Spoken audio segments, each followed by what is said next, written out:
بسم اللہ الرحمن الرحیم۔ ملک بھر کے میڈیکل سٹور مالکان کے لیے ڈرگ ایکٹ 1976 میں ایک بہت بڑا سیف گارڈ، ایک بہت بڑی پروٹیکشن، ایک بہت بڑا تحفظ جو دیا گیا ہے اس کو کہتے ہیں وارنٹی، جس کو عرف عام میں ہم بل وارنٹی کہتے ہیں، انوائس۔ یہ جو تحفظ ہے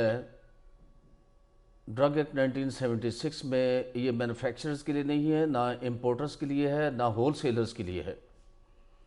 بلکہ یہ تحفظ جو ہے صرف اور صرف جو ہے وہ ریٹیلرز کے لیے ہے۔ وارنٹی کے بارے میں بنیادی جو امپورٹنٹ چیزیں ہیں وہ آپ کو یاد ہونا چاہیے کہ وارنٹی ان فیکٹ وہ گارنٹی ہے جو کوئی مینوفیکچررز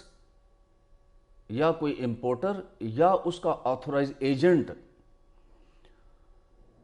اس بات کی گارنٹی دیتا ہے کہ یہ دوا معیار کے عین مطابق ہے اور اس میں کسی قسم کی ڈرگ ایکٹ 1976 یا کسی صوبائی رولز یا ڈرگ رولز کی خلاف ورزی نہیں ہوئی۔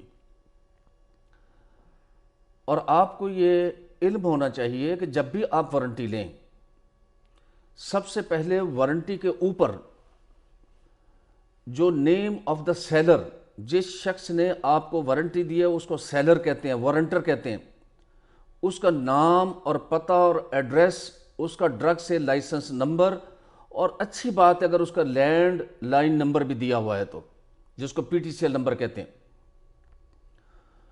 اور اس کے بعد وارنٹی کے اوپر یہ انتہائی ضروری ہے کہ نیم آف دا پرچیزر اور اس کا ایڈریس بھی لکھا ہوا ہو کہ جس کو وارنٹی دی جا رہی ہے، یعنی میڈیکل سٹور کا نام اور مکمل پتہ بھی اس پہ درج ہو۔ ساتھ ہی ساتھ وارنٹی کے اوپر یہ بڑا ضروری ہے کہ اس میں نیم آف دا ڈرگ موجود ہو، وارنٹی کے اوپر جو ہے وہ اس کی اسٹرینتھ موجود ہو، اور سب سے اہم بات اس کا کریکٹ بیچ نمبر موجود ہو وارنٹی کے اوپر، انوائس کے اوپر، بل وارنٹی کے اوپر بیچ نمبر، کوانٹٹی اور پیسے تو وہ لکھتے ہی لکھتے ہیں۔ اور اس اندراج کے بعد ڈرگ ایکٹ 1976 کے مطابق جو فارم 2A ہے، اس میں نیچے لکھی ہوتی ہے ایک تحریر وارنٹی کے اوپر کہ جس میں حلفاً جو ہے وہ وارنٹر جو دوا کا سپلائر ہے، جس نے دوا آپ کو بیچی ہے، وہ حلفاً یہ کہہ رہا ہوتا ہے کہ I do hereby declare that this drug does not contravene with any of the Drug Act 1976 or the rules۔ کسی سیکشن ڈرگ ایکٹ کا یا اس کا رولز اس سے یہ متصادم نہیں ہے کسی قسم کی، اور یہ شورٹی دی جا رہی ہے کس کو؟ ریٹیلر کو، کہ یہ دوا قانون کے عین مطابق ہے اور قانون کے معیار کے عین مطابق ہے۔ یہ اتنی امپورٹنٹ چیز ہے، اور اس کے بارے میں آپ سے یہ کہوں گا کہ اس کے لیے آپ کو فائلز مینٹین کرنی چاہیے اپنے میڈیکل سٹور میں، اپنی فارمیسی میں، اور آپ اس فائلز کو آپ ڈیٹ وائز مینٹین کر لیں۔ مثال کے طور پہ آپ ہر مہینے 1 سے لے کے 30 تاریخ تک کی اگر آپ ڈیٹس کو مینٹین کرتے ہیں، ایک مہینے کی ایک فائل انوائسز کی بنا لیتے ہیں، کیونکہ انوائسز بہت زیادہ ہو جاتی ہیں، وارنٹی کی تعداد بہت زیادہ ہو جاتی ہے، اور آپ وہی ڈیٹ جو ہے جو فائل کے اوپر آپ نے لکھی ہے، وہی آپ ڈیٹ جو ہے وہ پیک کے اوپر، جو دوائی کا پیک ہے یادداشت کے لیے، اس کے اوپر بھی درج کر سکتے ہیں، تاکہ ڈرگ انسپیکٹر آئے اور آپ سے وارنٹی طلب کرے تو اس کی ڈپلیکیٹ فوٹو کاپیز بھی آپ کے پاس ہونی چاہیے۔ یاد رکھیے گا، کبھی بھی ڈرگ انسپیکٹر کو طلب کرنے میں اصل وارنٹی نہیں دیتے، وہ آپ کا ریکارڈ ہے، آپ اس کی فوٹو کاپی جو ہے ڈرگ انسپیکٹر کو ہینڈ اوور کر سکتے ہیں جب وہ وارنٹی مانگے۔ اب ایک تو یہ ریکارڈ کیپنگ جو ہے بڑی ضروری ہے، دوسرا یہ کہ وارنٹی کے اوپر اوور رائٹنگ نہیں ہونی چاہیے۔ کئی دفعہ بیچ نمبر غلط ہوتا ہے، وہ جو سیل مین ہے یا سپلائر ہے وہ آپ سے کہتا ہے کہ جی میں اس کو ٹھیک کر دیتا ہوں، یہ لیمور ہے میرے، وہ قانون کے اندر ویلڈ نہیں ہے. آپ دوا رکھ لیں، اس کی پیمنٹ روک لیں اور اس کو کہیں کہ یہ اگلی دفعہ بیچ نمبر آپ کمپنی سے ٹھیک کروا کے لائیں یا ڈسٹریبیوٹر سے ٹھیک کروا کے لائیں. کیونکہ اگر آپ اوور رائٹنگ کریں گے تو پھر وہ آپ کی وارنٹی ویلڈ نہیں ہوگی، یاد رکھیے گا. بعض اوقات جب سیمپل جو ہے سب سٹینڈرڈ ہو جائے، غیر معیاری ہو جائے یا سپوریس ہو جائے، جعلی ہو جائے، تو کئی دفعہ میں نے دیکھا ہے سپلائر اس دوا کی ذمہ داری قبول نہیں کرتے. To be on safer side, اس کا اچھا طریقہ یہ ہے، جیسے کہ کچھ میڈیکل سٹور مالکان اور فارمیسی مالکان کرتے ہیں، وہ یہ ہے کہ پیمنٹ تھرو چیک آپ کریں سپلائر کو. اور آپ کو پتہ ہوتا ہے کہ یہ جو میڈیسن میرے پاس آئی ہے اس کی فلاں ڈیٹ کا، میں نے اسی سیم ڈیٹ کا آپ چیک دیں، اور چیک جو ہے ایک بہت بڑا آپ کے لیے بیکنگ پروف موجود ہوتا ہے کہ جی یہ دوا آپ نے اسی سے لیا اور اس شخص نے پیمنٹ جو ہے باقاعدہ ریکارڈ پہ وصول کر لی ہے تھرو بینک اور تھرو اکاؤنٹ. یہ بھی ایک امپورٹنٹ چیز ہے جو آپ کے علم میں رہنی چاہیے. ساتھ ہی ساتھ میں آپ سے گزارش یہ کرنا چاہوں گا کہ ڈرگ ایکٹ 1976 کا جو سیکشن 32 ہے وہ ایک بہت بڑا تحفظ دیتا ہے کس کو؟ ریٹیلرز کو. اور وہ سیکشن 32 کا سب سیکشن 3 ہے جس کا میں ایک پیرا پڑھتا ہوں. A person not being the manufacturer, جو شخص جو ہے وہ مینوفیکچر نہیں ہے، آف اے ڈرگ، کسی دوا کا، اور his agent for the distribution thereof, اور وہ اس کا کوئی ڈسٹریبیوٹر بھی نہیں ہے، does not render the drug injurious to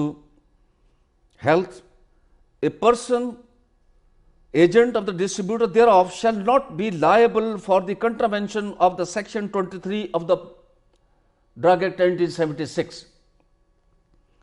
وہ یہ کہہ رہے ہیں کہ اگر آپ ڈسٹریبیوٹر نہیں ہیں اور اگر آپ جو ہے مینوفیکچر بھی نہیں ہیں یا امپورٹر بھی نہیں ہیں تو سیکشن 32 ایسے شخص کو جس کا کام ریٹیل کا ہے، میڈیکل سٹور کا ہے، اس کو بہت بڑا تحفظ دیتا ہے. اگر دوا خدا نخواستہ غیر معیاری بھی ہو جائے اور جعلی بھی ہو جائے تو وارنٹی آپ کا بہت بڑا تحفظ ہے، یاد رکھیے گا. اور یہ تحفظ جو ہے ڈرگ ایکٹ 1976 میں دیا گیا ہے. اور آپ کو ایک حلفیہ بیان دینا ہوتا ہے کیا کہ جو دوا آپ نے پرچیز کی ہے، آپ نے ایسے مینوفیکچرز کی پرچیز کی ہے کہ جس کے پاس مینوفیکچرنگ لائسنس ہے، ایسے امپورٹر کی وہ دوا جس کے پاس امپورٹ لائسنس ہے. وہ وارنٹر اور سپلائر جو ہے وہ آتھورائز ایجنٹ ہے کس کا؟ کمپنی کا. اور اس نے آپ کو آگے یہ وارنٹی یا انوائس اور وہ جو ورڈز میں نے بتایا باقاعدہ سٹیمپ کر کے سائن کر کے دے دیے. اگر یہ چیز موجود ہے تو یاد رکھیے گا کہ جب ڈرگ انسپیکٹر آپ کو نوٹس دے کہ آپ وارنٹی پیش کریں اس دوا کی جو غیر معیاری یا جعلی قرار دی جا چکی ہے، اور آپ 7 دن کے اندر وہ وارنٹی جو ہے وہ ڈرگ انسپیکٹر کو بذریعہ ای میل یا رجسٹرڈ میل یا ریسیونگ کے ساتھ جو ہے آپ اس کو دے دیتے ہیں، تو یہی آپ کا کام ہے. آپ کو یاد رکھیے گا ڈرگ انسپیکٹر زیادہ سے زیادہ چاہے تو کسی جعلی یا غیر معیاری دوا میں اگر وارنٹی آپ کی ویلڈ ہے، جینون وارنٹی ہے اور وارنٹر بھی جینون ہے، تو آپ کو وٹنس کے طور پہ وہ کر سکتا ہے، آپ کو ملزم کے طور پہ جو ہے وہ پروسیکیوشن کے اندر نہیں ڈال سکتا. جینون جو وارنٹر کی میں نے بات کی، میں آپ کو مختصر ایک واقعہ سنانا چاہوں گا کہ ایک لاہور میں واقعہ ہوا شالامار لنک روڈ پہ جعلی دوا کا. اور وہ ایک سیل مین آتا تھا بڑے عرصے کے ساتھ، بہت بڑا کانفیڈنٹ ڈیولپ ہو جاتا ہے میڈیکل سٹور والوں کو. ایک بندہ 8 سال سے 5 سال سے 10 سال سے مارکیٹ میں آ رہا ہے. تو وہ جو شخص سیل مین کے طور پہ آ رہا تھا اس نے ایک دوائی جو ہے مارکیٹ میں دینی شروع کر دی، کیونکہ اندر سے ڈاکٹر بھی اس میں ساری گیم میں ملاپ تھا. اس کا نسخہ آ رہا تھا، میڈیکل سٹور نے رکھ لی سوری. اس دوا کا جب ٹیسٹ ہوا وہ جعلی قرار ہوگی.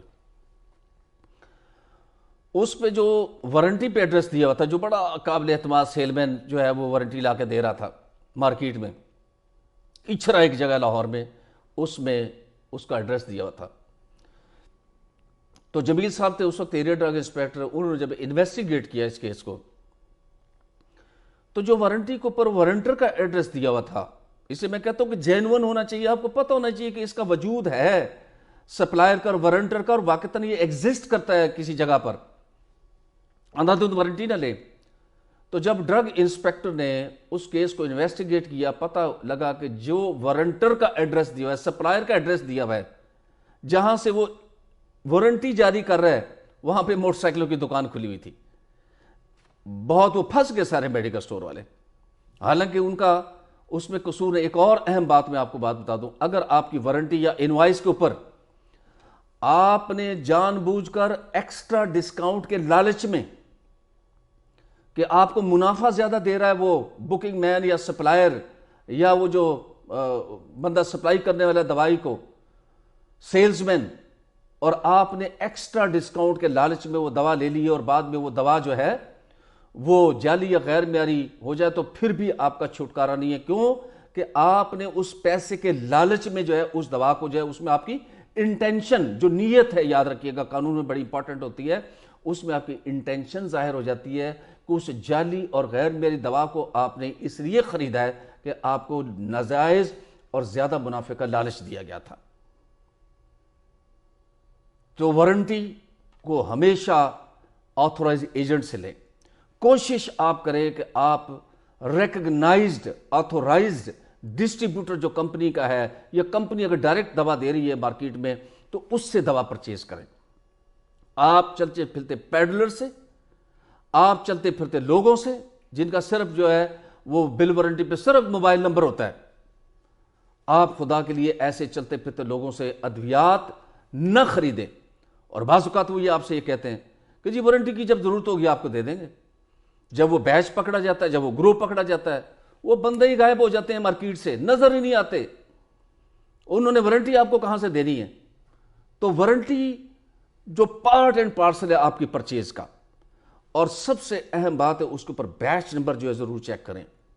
اور بیچ نمبر جو ہے اگر خدا نہ خاصا غلط ہے تو وہ بھی وارنٹی آپ کی بالکل بیکار ہے۔ وارنٹی کے اوپر بیچ نمبر کا ہونا، کریکٹ ہونا بڑا درست ہے، اور قانون کے مطابق، ڈرگ ایکٹ 1976 کے مطابق، سیکشن نمبر 23 کے مطابق یہ بھی جرم ہے کہ اگر کوئی مینوفیکچر یا کوئی سپلائر یا کوئی ڈسٹریبیوٹر جو اس پہ غلط بیچ نمبر ڈالتا ہے، یہ بھی جرم ہے۔ ایسے بندے کو پروسیکیوٹ کیا جانا چاہیے، ایسے بندے کی کمپلیٹ کی جانی چاہیے۔ لہٰذا آج کے اس اہم ٹاپک جو کہ وارنٹی یا عرف عام میں بل وارنٹی کہلاتا ہے، آپ کو یہ چیزیں سمجھائی گئی ہیں، بتائی گئی ہیں، ان کا آپ ہمیشہ خیال رکھیے۔ میڈیکل سٹور مالکان زندہ باد، پاکستان پائندہ باد۔